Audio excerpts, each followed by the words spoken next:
सभी के भीतर बैठे प्रभु को मेरा प्रणाम स्वीकार करें। आज हम बात करेंगे अहिंसा का सही स्वरूप।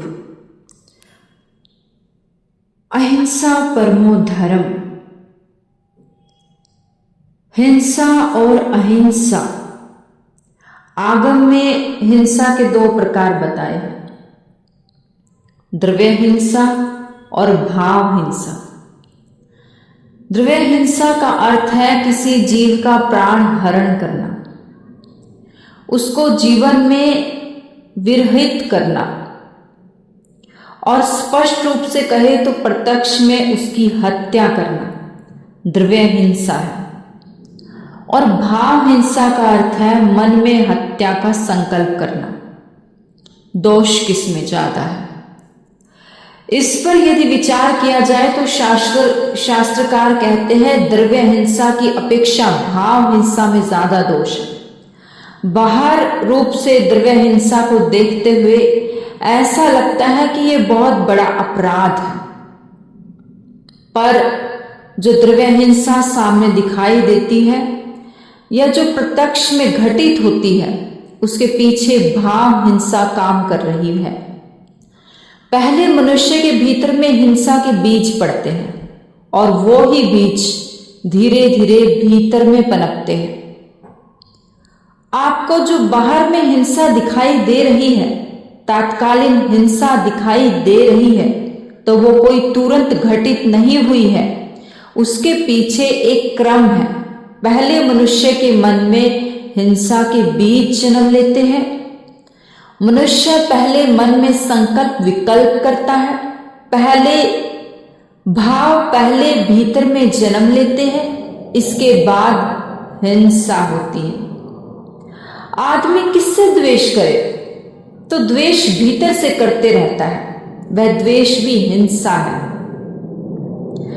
सूक्ष्म हिंसा और सूक्ष्म अहिंसा की चर्चा करते वक्त कहा गया है कि हम सिर्फ व्यवहारिक बाहर की बात देख लेते हैं, व्यवहारिक चीज को पकड़ लेते हैं, क्योंकि वह स्थूल है, वह हमारे सामने है, हमें स्पष्ट दिखाई देती है।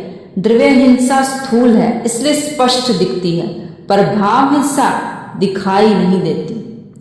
आपके मन में किसी के प्रति द्वेष चल रहा है, आप अंदर ही अंदर उसके प्रति जल रहे हैं, यह हिंसा में जलाना होता है। यदि किसी के प्रति क्रोध करते हैं तो उस वक्त स्थिति क्या होती है? पहले आपके स्वयं के भीतर में क्रोध की अग्नि प्रज्वलित होती है। जैसे आप माचिस को जलाते हैं, माचिस को जलाते वक्त आपने मार्क किया होगा सबसे पहले कौन जलती है? माचिस स्वयं पहले जलती है, बाद में कहीं पर आग लगाएगी, बाद में बाहर आग लगाएगी। दूसरे किसी को जलाने से पहले वह स्वयं जलती है, तीली स्वयं जलती है, फिर बाद में किसी दूसरे को जलाती है। यदि आपके भीतर में क्रोध की अग्नि जली है तो आपके भीतर में यह हिंसा का जन्म है। आप किसी के प्रति कपट कर रहे हैं, माया कर रहे हैं। ये कपट करना, माया करना, मायाचार करना, मायाचार में भी और गुण मायाचार करना, षड्यंत्र करना, भीतर ही भीतर यह हिंसा को जन्म देता है।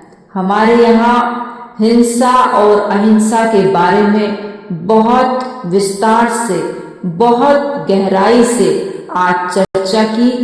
कल हम और अच्छे से जानेंगे हिंसा और अहिंसा क्या होती है। आप सभी ने सुना, आप सभी के भीतर बैठे प्रभु को प्रणाम करती हूँ।